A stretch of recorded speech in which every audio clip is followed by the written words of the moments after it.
Ramchandran, who is been so kind enough to deliver this talk. Rebooting family business, how to respond in the current crisis. It is something relevant. Current crisis, we all know, it's not only for India, it's for the whole world. And especially for the country like India, it's not only Gujarat, but across the country, so many families, even if they are large, they evolved as family businesses. And of course, so many small businesses also, they have evolved as family businesses. And there is a lot of disruption. This crisis has brought about a lot of discussion. You all know, you've been reading, so I need not repeat that there are so many industries, if you use the word industries or sectors, which are badly hurt. And just a small example, whether you call it an industry, for example, in the Indian customs, the wedding itself, just a small example, the wedding itself is a big industry, I would call it, because it may be informal, but there are so many people behind it. It could be a caterer, it could be an event manager, it could be decorators, it could be so many, gifting companies, garment companies, music providers, all that. So just a small example that behind this restriction currently, if that sector or that industry is closed, behind that so many people are disrupted. So just giving a small example, but of course, during the course of the talk, you will listen to the expert. And before I hand over to Professor Ramchandran, I'll just introduce him to you all very briefly. Professor Kavil Ramchandran is a professor of entrepreneurship at the Indian School of Business and executive director, Thomas Schmidini Center for Family Enterprise at this place, and basically a PhD from the Cranfield University at UK, and he had a master's degree in commerce from the University of Calicut in India. And yes, as many of you are aware, he has specialized in family businesses, entrepreneurship, and strategy, and has over 30 years of combined experience as an academic at the IIM Ahmedabad, where he was also a great resource person for the Ahmedabad Management Association, and where he has also delivered such talks. He has been a member of several national level committees of the Department of Science and Technology, SEBI, UPSC, and so on. And he's on the board of several companies in India and advises family businesses, growth companies, and development institutions in India and other countries.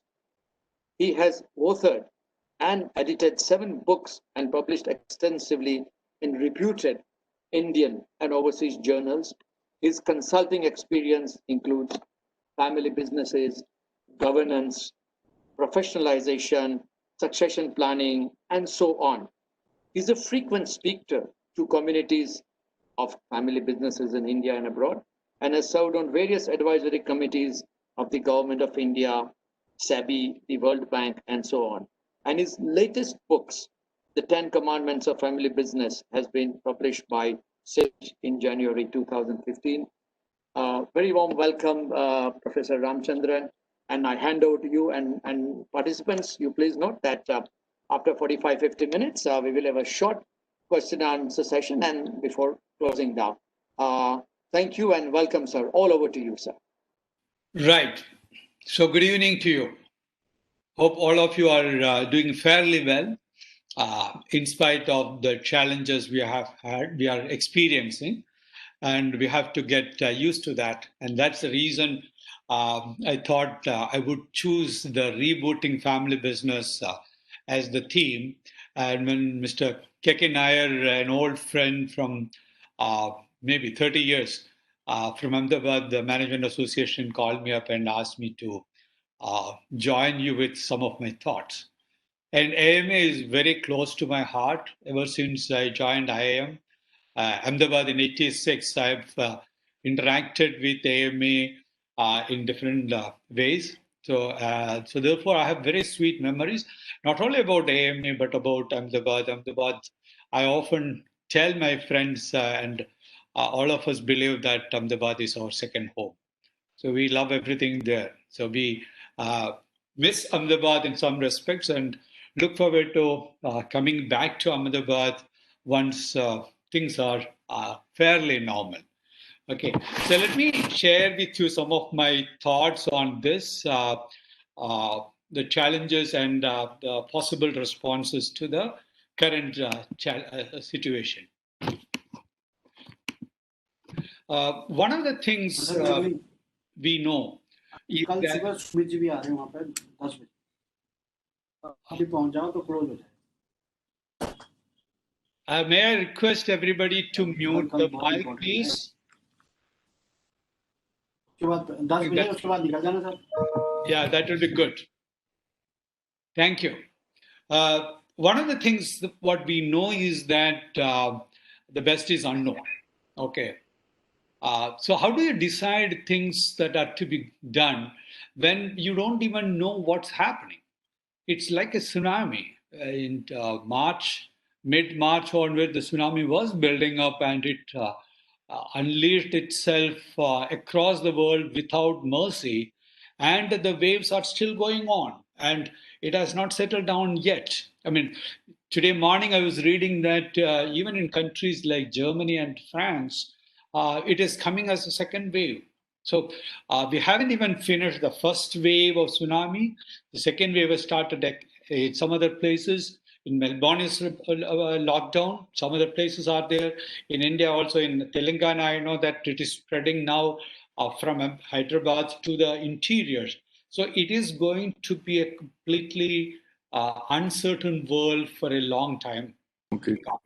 And therefore, all of us have to adjust ourselves, have to understand how to respond to some of these situations.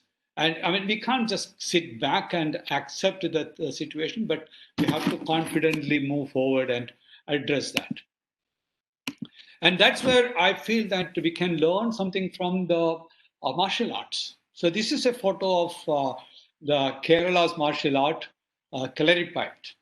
And one of the interesting things I learned, I hail from Kerala, is that there the artists are trained to be so flexible that what they say is that the body is having eyes across. So even if somebody is trying to attack you from behind, you will sense it, you will respond to that. So that's the kind of situation we are going through. And what we need is multiple skills. We need the confidence, we need the versatility, we need the power to anticipate. And in the undefined kind of environment, the speed is very important. And flexibility. Reflexes have to be very, very quick. The agility part is important. Have an open mind. Don't start with the assumption that this is going to be like that. Have the flexibility to change. Open. You can't drive the things that are not under your control and keep your cool. You just can't afford to allow things to go out of control. So under these conditions, so this is the kind of environment we have. What can family businesses do differently? Especially when the crisis, it's not one crisis, I'm talking about multiple crises. So how do we respond to that? So there are two dimensions. One is like the business part of it. Business operations, business strategy. Okay, we have to look at the market again. The existing market may have changed in terms of the customer behavior. Consumer behavior may have changed. Buying patterns have changed. Many things are undergoing changes, some temporary, some permanent.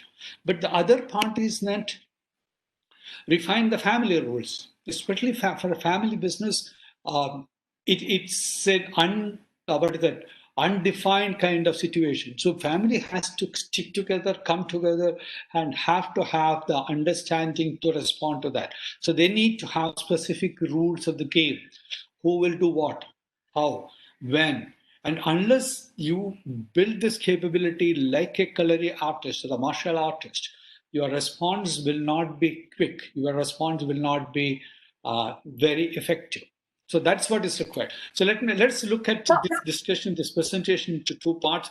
First, I will try to look at the business part of it, how the opportunity is changing, how the strategy can be changed, how you can look at your resource basket. And then we will come to the family part. Okay. So basically, what I have learned is that. So Yeah. I'm sorry to interrupt you. We are not able to see the presentation. I think you have loaded the presentation. Yeah, what I said is that we don't know what's happening, the tsunami part of it, a lot of uncertainty, turbulence is across. So that's big challenge now. And we have to be prepared to change completely. And I will try to see how it can be. And it's more like the martial art. This is what I said. One has to have the capability to respond very, very fast, very confidently. So the anticipation is important. You have to have the speed, the reflexes have to be very good and flexible, plus agility kind of things, open mind and presence of mind. So we need to have the confidence. We have to believe in ourselves, respond to the challenges positively instead of saying that it's all threat. Look at it as an opportunity. Take it as an opportunity or convert the threat into an opportunity and then respond to that. Okay, so how do we do that? So therefore, if it is the external crisis is happening, then there are two parts to that. One is that the external market is changing. How is the market changing? Are there new opportunities, or the existing opportunities have changed or not? Have the customers moved on, or are they still there? Is it temporary or permanent kind of change? We have to see that. I think that's what is more important. Then internally, whether the family business is a dynamic system. So let me come to that separately. But it has its own dynamics. So unless the families are prepared to respond to the opportunities, to respond to the challenges positively, businesses will fail. Therefore, the preparedness is very important. So I will spend a little time on the market opportunity part. How do we respond to that? How do we relook at the strategy of the business and then come to the family part of it? So the basic argument I have, actually this idea about customer dissatisfaction as the source of an opportunity came while I was working in the IIM. I was looking at companies like Nirma and why Nirma became such a runaway success at that time. What I found was that there was a hugely critical need to have some product like that for the lower segment of the market. So the criticality was very high. People were discontented with the existing solutions at that time. So therefore, in terms of many things, in terms of features, in terms of price, in terms of distribution, in terms of ease of use, many things like that. So Krishan Patel was able to identify the opportunities for the opportunity, build a business out of it. So this is this typical thing for many, many businesses. If you look at all businesses, successful businesses, you find that they have spotted a highly critical need where the discontent level is very high. This is exactly what is happening now. Zoom has become such an important platform. WebEx has become such an important platform. Google, Microsoft, all of them have created new online visual video-based platforms. We did not even know about many of these new platforms, or they did not exist till about March. So there is a huge opportunity that has come because we were discontented, because the need to communicate virtually has become so important. So this is the major part of the argument. Okay, Amazon has become so successful. Amazon home delivery has become so successful, has become very important because there is a critical need, because we can't go out and shop and we are discontented with the existing options. Because you can't walk out, there is threat there, and you want the things to be delivered at the door front. So if you look at this, can we look at your own business from this angle? Is there a critical need that is to be served? Can we remove the discontent existing? And let me give an example. For instance, Uber. Uber, there are two parts. Here, I'm talking about Uber delivery, Uber Eats. Uber Eats was a very small part of Uber globally. Uber Eats was sold to Zomato in India. And then there was Uber acquired a Postmates company in San Francisco a few months back. And now, recently, when the Uber CEO was on NDTV, he was telling Mr. Pranay Roy that Uber delivery has become an equally important business like Uber Ride. Why? Because the need to have food delivered or anything delivered at the home has become such an important thing. It's not only the criticality, but also huge level of discontent. Let me look at the same thing. Uber Ride, it was a huge opportunity when Uber came, and then Uber addressed the requirements of ride-related requirements of the customers, and therefore the discontent came down. But as soon as COVID hit, the discontent went up because people did not want to get into a cab. And Uber initially communicated to the customers that don't ride Uber, don't use Uber. Uber is not ready to address your requirements. And now Uber has taken a lot of precautions to address that. In the process, while the criticality remains high, the discontent has evaporated. Agree, market size has shrunk. So therefore, I have looked at, or I have been looking at all businesses from this angle. Look at it using this customer dissatisfaction, criticality, discontent framework, and then see which segment you are. Is it possible to find a new segment for the customer? Is there a way to address their requirements in a different way or not? So this is one major thing. The second thing is that the COVID actually has accelerated the pace of digitization. It was happening. It was happening for the past 1 year, particularly 1 or 2 years, 2018. This slide is borrowed from a Harvard Business Review article in 2018. So 2017, 16, 17, 18, 19, this is the time when digitization picked up. And what we find is that COVID has accelerated and it has impacted multiple industries in different ways. So if you look at this slide, you find that on the horizontal axis is susceptibility to future disruption score. It is low to high. Because of COVID, it has become higher in many cases. Not all industries, but several of them. And many are already disrupted. So volatility is high for many new businesses. Whatever is listed in the high, this is based on a study in the US. That may change. It may become more volatile. Some of the companies, some of the businesses which are durable, for instance, life sciences, tools and services, diversified chemical, tires and rubber, for instance, will change because the mobility has come down. People may not use tires, the cars so much. So that is another important thing to remember. So, but interestingly, one product, one industry that is likely to remain there is alcoholic beverages. I know that Gujarat is dry, but alcoholic beverages are very important for human beings across the world. What the research had shown was that this industry is not going to change.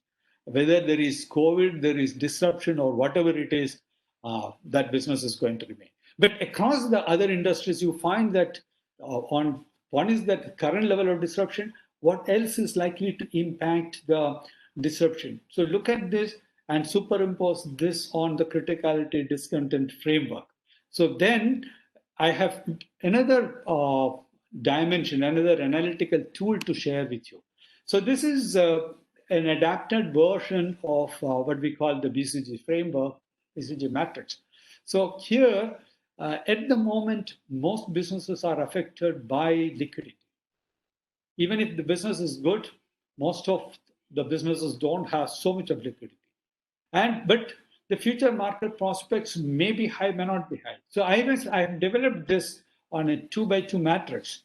So if the business has high liquidity and future market prospects are very high, well, this is a start. There may be many businesses which are into that segment. Okay, I mean, like the education, online education, entertainment, Netflix, Amazon kind of businesses. These are all stars. These are replacing many of the existing businesses. There is also, if you look at the other side, liquidity, poor liquidity, future markets, prospects, debt. One of the I mean, there are many examples one can look at. One of them that's coming to my mind is that the mall. Uh, Malls have been dying in the US, although we have seen only the rise of mall. But because of COVID, because of disruption, shopping online and all, the tendency to go to mall may come down. So therefore, especially if you don't have liquidity, especially if the market prospects are lower. So this is yet another framework one can use to see where the opportunity is. So let me just move on from here. How do you respond to that? So what is required is to analyze each business segment or each business on this criticality discounted matrix and apply the other two uh, frameworks in a very, very simple way. One has to do a lot more analysis required. What is going to be the impact immediately? What is going to be the impact later on? So that is what is required if we want to address the challenges head on. What yet another thing is that we need to find a match because this is only about the opportunity or the challenges external. But internally, does the business have all the capabilities, all the resources, all the strengths in the traditional sense? One of the problems with this strength weakness analysis is that very often we do it in a static way. That's not correct. We have to do it dynamically. We have to do iteratively. If we find an opportunity, can we leverage the existing resources? Building new resources may not be very easy under these circumstances. Can we relook at the resource basket, the strengths basket? Can we look at the human resources? Can we look at the network of contacts we have? Can we look at any of the, let's say, business processes internally and then see whether anything is interesting or not? So I think that's what is required. And that requires the family also to be prepared for a family business. I'll come to that. So this finding the match has to be very, very dynamic. And that's where I come back to my point that it has to be like a martial artist. You have to respond very fast. You have to keep watching what's happening on the environment and then do that. Okay. Find out the execution challenges. Most often, the success of a strategy depends on the quality of your execution. It's not that people don't have strategy. People make strategy, beautiful strategies, but they fail in terms of execution. So look at the execution challenges and then go. That's what is required. Now, let me look at the family part of it. Family businesses are very, very unique, unlike a non-family business. In the Indian context, what we have found is that most of the businesses are family controlled. The exceptions are a few remaining, let me say, remnants of public sector. It's a few multinationals or subsidiaries, and some entrepreneurial ventures, but most of them become family businesses by the time it comes to the second generation.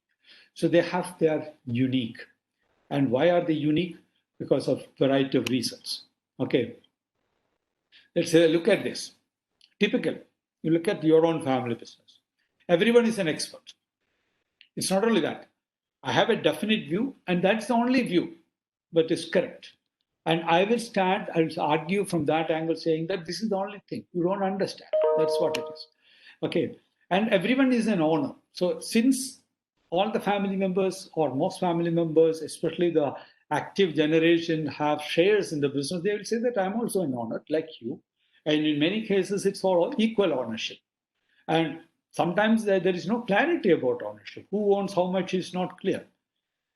And therefore, everyone is an owner, so they have a right to assert themselves. So that is yet another is that in the Indian context, particularly, we find that the oldest is the wisest. Okay, experience means wisdom, and they are the smartest. The reality may be different, but you are supposed to obey, supposed to respect, and accept whatever the patriarch or the elder brother or the elder members of the family say. Yet another thing, relationships are critical. Family relationships are critical. So don't upset anybody. Even if you disagree with somebody, keep quiet. That's the basic message. Because the family harmony is important. Even if there are internal bickerings, outsiders should not know. So, therefore, family is a unique system where many of these things interplay in terms of any decisions. Let me look at it in a more structured way. Family and business are two different systems. And business is based on logic. Unless the product or service is good, people are not going to buy. Relationships are contractual.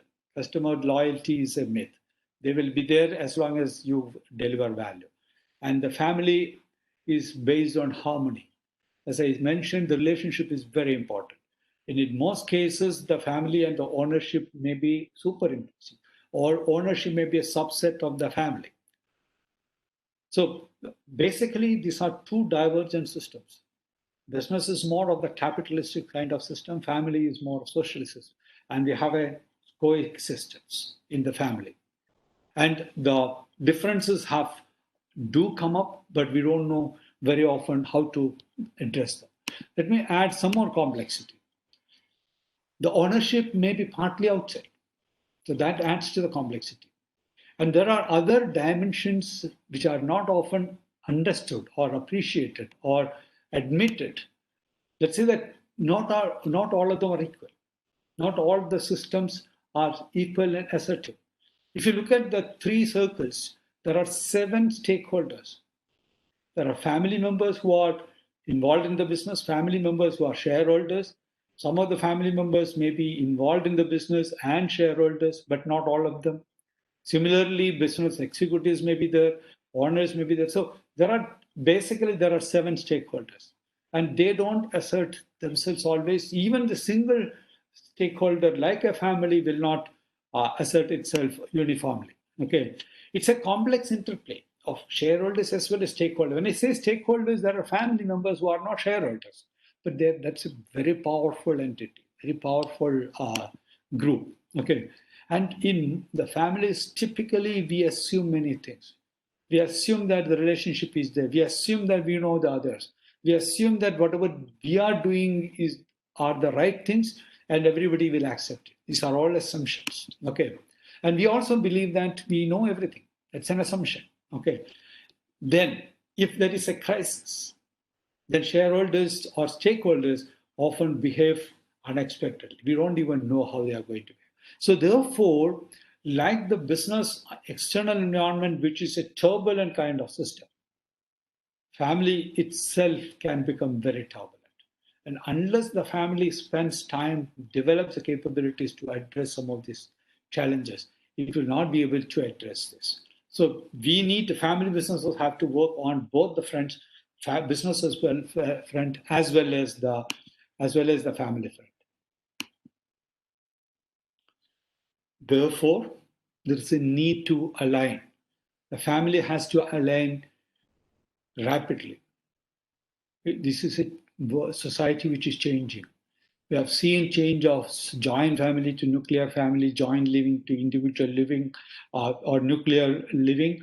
Not all family members are interested in the same business. Succession is an issue. Ownership is an issue, and technology is changing. Exposure is high, and mobility is high. So, because of all these things, the society is changing. So, besides the COVID, the society itself is changing in a big way. Okay, so there is a need to continuously align the family. So the question is that, is the family leadership effective or not? Okay, is the ownership and inheritance policy or policies fair? You must have read recently about the big issue in the Hinduja family, which is one of the largest, one of the wealthiest families across the world. Indian families across the world. And there is a court case now. The third generation has moved the court about the ownership part of it, in spite of the fact that there is a sort of an agreement arrived at among the brothers. Okay, so we can't take many things for granted. Are the policies clear? Can the policies be implemented? So we have also seen what happened to the Modi family, and the arbitration is happening in Singapore, in spite of the fact that Mr. Modi, who passed away, had created a family trust. Again, execution of the trust or the will can be a challenge. So how are we prepared for that or not? And we have already seen one more thing in the Haldiram family in Calcutta recently. When the family head passed away in Singapore, and there is a vandalizing of the stores in Calcutta. That's when people came to know that there is a huge level of infight going on within the Haldiram family. So even if you have all the policies, that may not be good enough. And again, one more thing is that in the current context, are the family members very clear about their roles in the business? Who is going to do what and how, especially when there is a crisis, especially when the decisions have to be made very quickly. Okay, do we have a shared vision? Vision may be there, but do we have a shared strategy? Now, if I apply the frameworks I mentioned about earlier, and we find that the strategy has to be changed, we have to refocus ourselves. So are we clear about that? In many cases, the next gen may be knowing a lot. So they are much more tuned to the technology, the new way of doing business, digitization, and their exposure may be very good. So how do we involve them? Most often family elders think that the children, youngsters are still children and they are not given the due. So we have to listen to them and involve them in re-strategizing the business. Or at least re-strategize, rework the operations, reconfigure the operations. And therefore, what are the options? Options and what kind of decisions are possible? Systematically do that very quickly. Okay, so both strategy as well as business may be in crisis, or there may be an opportunity. Some of the businesses, I don't say everybody is in crisis. There is a huge opportunity for online education, online delivery, a kind of business. Okay, so and some of the businesses may find this attractive. So I was speaking to one of the footwear companies recently, and I asked them, how did the COVID impact you? And the person said that fantastic, our inventory has been completely disposed of. I was surprised. And he said that our product is at the lower segment. We produce Hawaii chappals for 120, 150 rupees, and people want only these products now. And the inventory has been so cleared, and they are trying hard to cope up with the demand. So not everybody is badly affected, but there is a huge impact either way. Okay. Unfortunately, my experience over the many, many years of interacting with families is that families don't have clear policies and processes for decision making, execution, among many of the things that I listed earlier, particularly in terms of business processes, business decision making part. They don't have, or they have policies. Sometimes families commission, prepare their constitution and all, but practice may be affected. Processes may not be there. Processes may be prepared, but not practiced. Okay. And therefore, families without critical policies and processes, they get into what I call the gridlock. Okay. Especially in emergencies, maybe positively or negatively. So therefore, what's required? Families have to practice family governance. To start with, have a code of conduct. Practice them. Okay.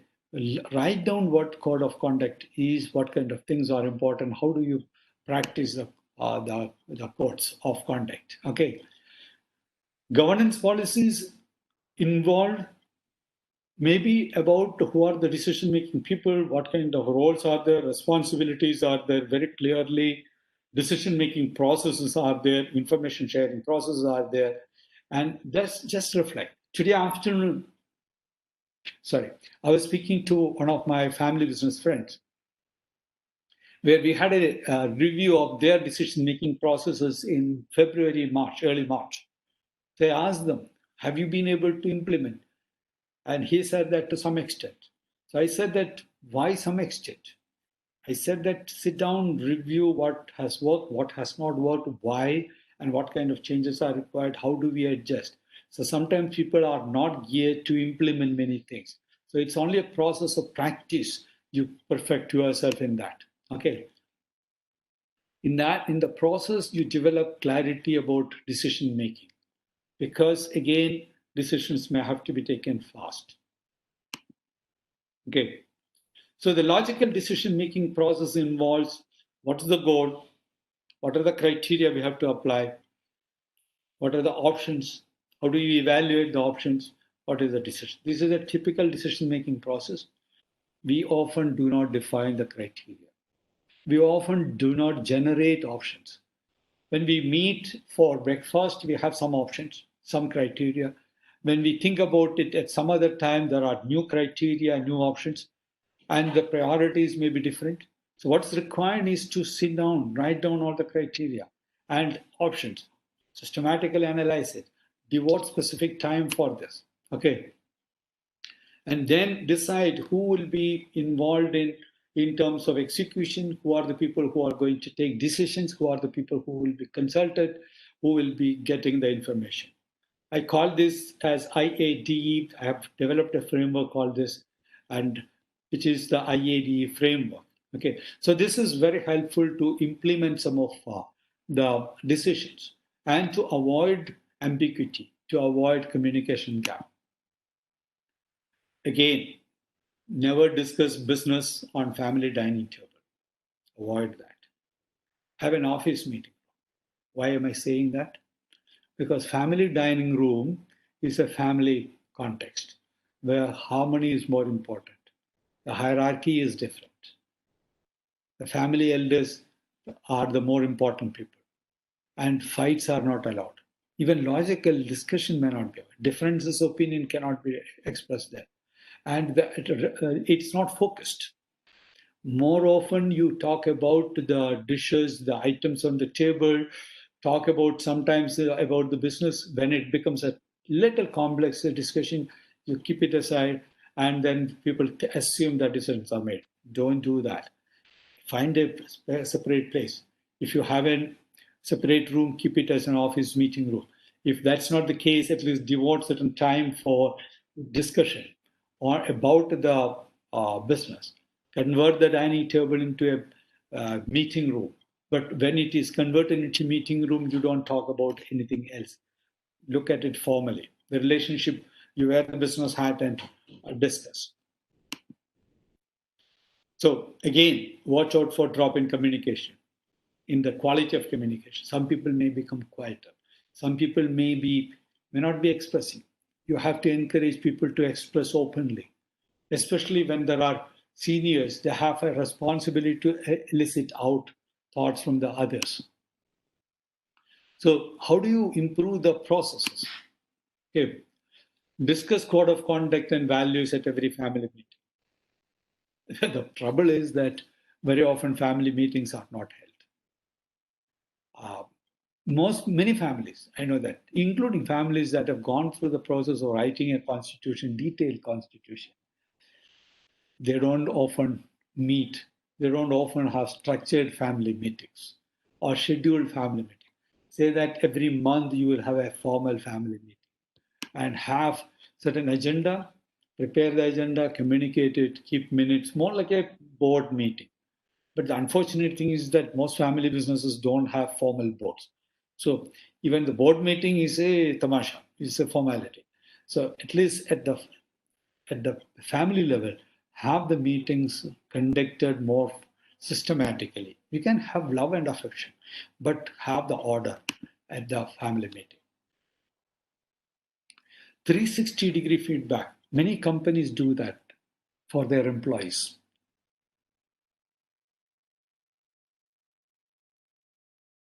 Telling families that introduce some form of it. You ask some HR expert, so they will be able to tell you. Or even if the family members think of, what are the dimensions on which we need the feedback? Is it about communication? Is it about participation? Is it about the code of conduct? Is it about something else? Capabilities? Maybe. And we can engage some counselors. And there are plenty of mentors, executive coaches available. They may be able to help. And because the whole purpose is not detrimental, developmental. reflect on what worked. This is what I said. Today afternoon, I was talking to a friend. I was checking him. He did not call me. I called him to ask him what is happening. Because one of the other family members called me up and said that I'm not too happy with the way things are progressing. So therefore, I assume that things are not happening, everything. So now I've discovered that things are partially happening. And I said that have a meeting, schedule it every month, say that every Monday evening or afternoon or morning or whatever time. Morning is perfect. Maybe a weekend. Perfect. No problem. But don't change that. Don't move it. Get it on calendar for everybody. Okay. And rededicate to a unified family and business. So I insist normally when I'm part of any family meetings, I say that let's go over the list of values, code of conduct, and spend 2 minutes reflecting over them. Even if you don't express that, just think over what has happened. Am I living to the expectation or not? And that's very important. Have family council and family business board, like a business board, but more effective. Okay. And I encourage family members to treat this as prayer meetings. We all give a lot of importance to prayer meetings. They are very important part of most Indian families, independent of communities. Okay, take this family board meeting, family council, family meetings as something like a prayer meeting. Okay, so then only together we will be able to build our family. Okay, so the most important part is the quality of family communication. If the communication drops, watch out, notice, and then give feedback directly, indirectly. So because unless it's a structure, edifice not built on single pillar, it's on multiple pillars or several bricks. So if there are loose bricks or weak pillars, the edifice will crumble. That's what is happening with many, many families, which are normally don't survive even second or third generation. So watch out for that. Okay. And the quality of family communication is the key to success. So persist on both the business front as well as the family front. The three frameworks I mentioned are only starting point. Do the strength weaknesses analysis constantly, opportunities and strengths, evaluate that, and then also look at the internal family level dynamics, family level policies, and have the agility to respond to any of the challenges or any of the opportunities positively, very actively. Okay, like Bruce Lee when he was alive. Many of you may have seen that, or I assume that most of you may have seen in some or other Bruce Lee movies, and the speed with which he was able to respond. I think that's what is required. That is perfection. And the perfection comes through practice, and practice comes through persistence. Without that, nothing will happen. Take care. I stop here. If you have any questions, I'll be happy to respond. So over to Mr. Radia. Thank you very much, sir. Am I audible? Yes. For me, yes. Yes, yeah. Thank you very much, sir. It was a wonderful session. You brought out some wonderful points. And before we conclude, if there are any questions, Radhika, can you? Yeah, I'll just see. I'm just participants. Any questions? Please put it in the chat box. Chat box, yes. Yes.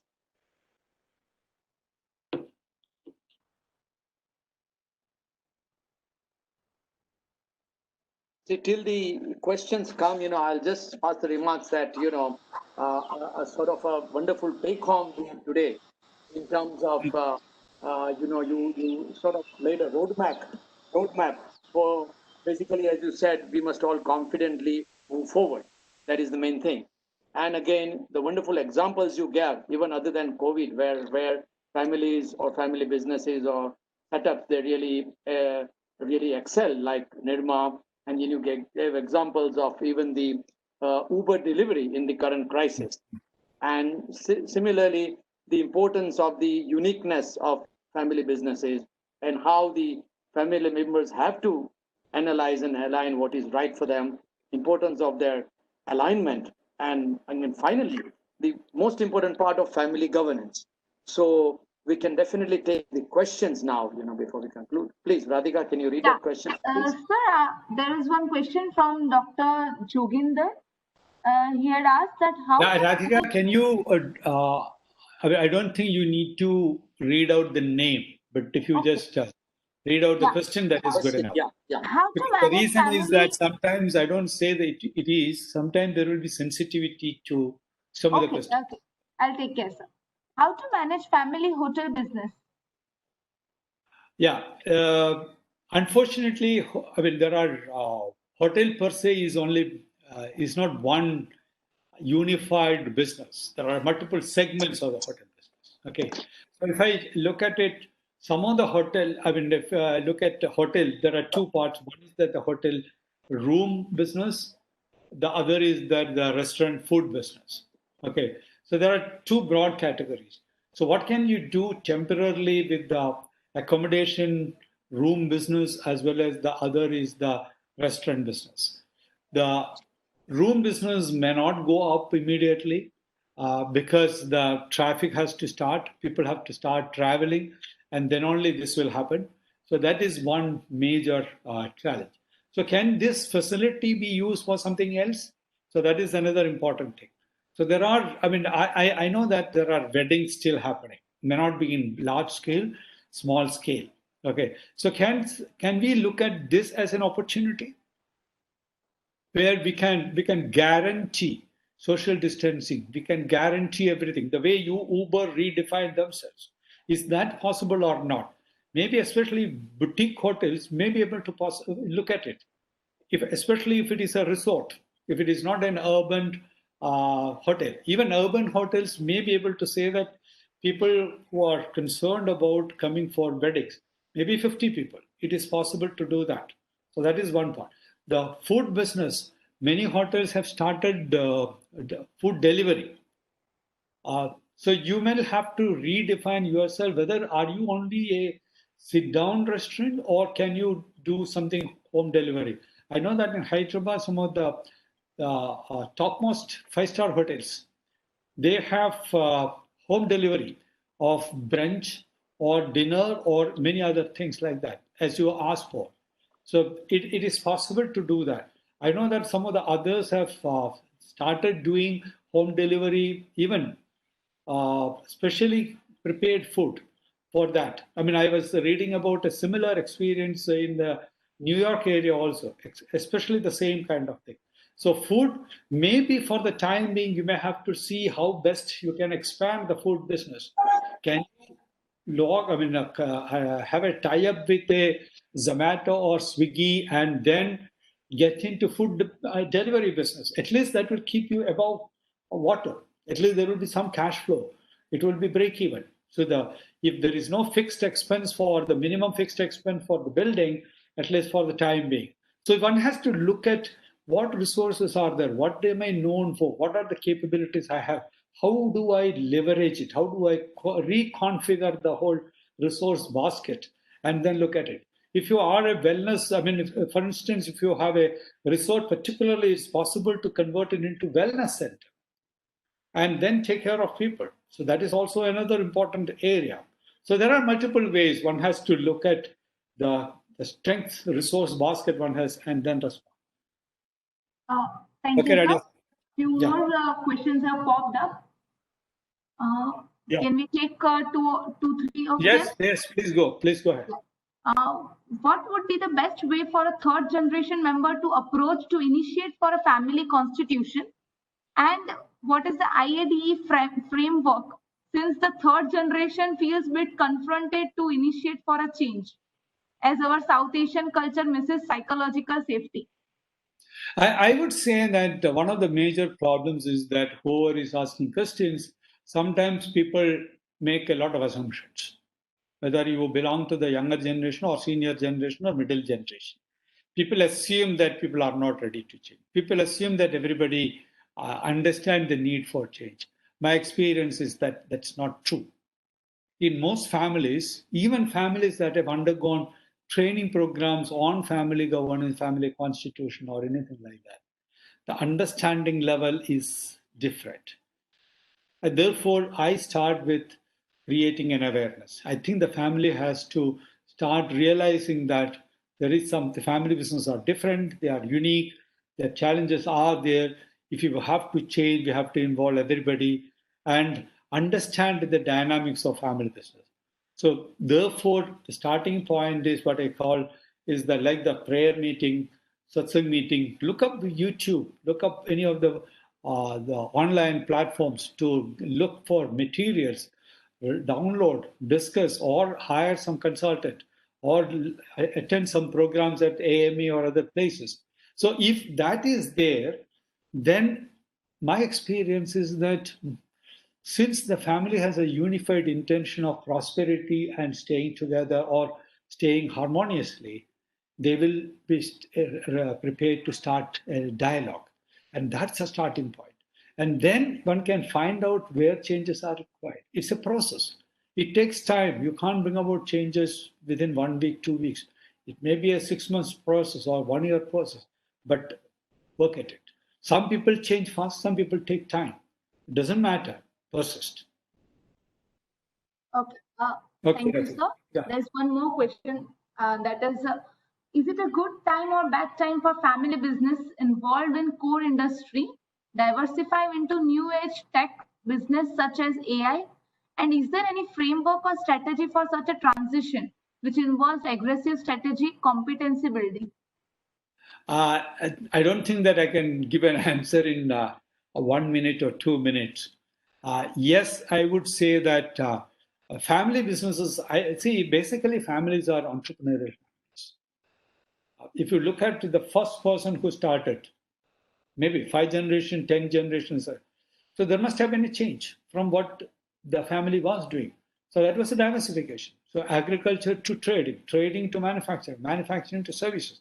So we have just completed a study on the evolution of Indian family businesses across the past 30 years. We find that most family businesses or the service sector is dominated by family businesses now. And why has it happened? Family businesses have diversified a lot. Conventional manufacturing businesses have moved into service business. And service business is a big bucket. Within that, new generation businesses are coming. Maybe AI, maybe something else, maybe agriculture. I mean, I know one of the families which is looking at use of technology, high-end technology, AI, or new data analytics kind of things to understand and refine agriculture. So it is possible, and I would definitely encourage you to look at all the possibilities. What resources, what capabilities you have, how do you leverage? If it is a completely new area, one has to be very cautious. Do you have the resources? Can you learn it? Can you jump in? Are there exit barriers or not? How difficult it is to master this? So I can't answer it in 1 or 2 sentences, but the process is the same. I would suggest you to look up some materials on very good materials on diversification. Plenty of materials are available on Google. Yeah. One last question, sir. Yeah. How to share the profit or share into business between two real brother if one is active and another is partly active? Sorry. How do you? Yeah, how to share the profit or share the business between two real brothers if one is active and another is inactive? Yeah, I have developed in my book also, I have discussed this, that increasingly that is going to be the pattern. That has become the pattern. Not all the family members are active in the business. Some may be driving, some may be not involved. Some may involved at a later stage. Some may like to retire early. So it's going to be entry, exit at different points in time. We have to be very fair. You can't say that the ownership has to be changed. So that is also difficult. So my solution to that is that, you know that there is a concept called gratuity in companies. If an employee spends 5 years, she or he is eligible for gratuity because the organization is gratuitous, grateful to the individual for the services rendered. So I have developed a concept called gratuity in the family business context, which means that the family is grateful, gratuitous to the individual or individuals who are building or operationally involved in building the business. So how do we reward them? So there are multiple ways. One is that you can have a sort of a variable component in the salary. There can be an annual sort of a bonus which may not be distributed for cash flow reasons, which may be kept as a separate reserve, like a general reserve. You can, like or specific depreciation reserve, you can have a separate reserve. And if that reserve is there, and over a period of time, the ownership mix will remain the same, but the individual who is building will be rewarded separately. When that person exits, or at some point in time, if that person wants to have some liquidity, it is possible. So how do you do that? That's all practical operational issues. But if you think of it, if you are convinced that this can be applied in the family business context, work on that. But there is also another assumption there. The family quality of communication within the family is very good. There should be transparency between the family member who is involved in the business and who is not involved in the business. There should be transparency, complete transparency about the accounts, about everything. So otherwise, there will be mistrust growing. And if that happens, somebody will pull the plug, and that is going to be destructive. Okay, so I'll stop here. Yeah, thank you, sir. I would like to now hand over the session to Mr. DJ Radia. Over to you, sir. Thank you, Radhika. And thank you, Professor Ramchandran. As I mentioned earlier, it was truly a wonderful session. I had mentioned some of the great takeaways we had today. And it's a very relevant topic because, as I mentioned while we began, that not only Gujarat, but all over the country, we have lots of family businesses. I hope I'm audible. Yes. Sir. Okay.